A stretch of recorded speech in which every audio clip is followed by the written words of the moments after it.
ప్రపంచ అవయవదాన దినోత్సవం సందర్భంగా కడప జిల్లా ప్రొద్దుటూరులో కొవ్వూరు గ్రాండ్ అధినేత కొవ్వూరు రమేష్ రెడ్డి ప్రెస్ మీట్ నిర్వహించారు. ఈ సందర్భంగా ఆయన మాట్లాడుతూ అవయవ దానం అనేది ప్రాణాలను రక్షించే మహత్తర సేవ అని, ప్రతి ఒక్కరూ దీని ప్రాముఖ్యతను గ్రహించి ముందుకు రావాలని పిలుపునిచ్చారు. మరణం సంభవించిన సందర్భంలో చట్టపరమైన అనుమతులతో అవయవాలను ఇతరులకు దానం చేయవచ్చని, అలాగే ఒక కిడ్నీతో కూడా మనిషి ఆరోగ్యంగా జీవించగలడని వివరించారు. కిడ్నీ, లివర్ ట్రాన్స్ప్లాంట్లకు ప్రస్తుతం ప్రభుత్వం ఆర్థిక సహాయం, ఉచిత మందులు అందజేస్తోందని, ఈ సౌకర్యాలను ప్రజలు సద్వినియోగం చేసుకోవాలని సూచించారు. అందరికీ నమస్కారము. ముఖ్యంగా ఈరోజు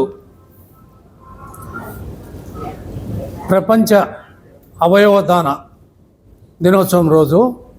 ఈ సందర్భంగా నేను ఒక బాధితుడిని, ఒక లాభం పొందిన వాడిని, రెండు ఉన్నాయి కాబట్టి ఈ మీటింగ్ మీకు ఏర్పాటు చేయడం జరిగింది.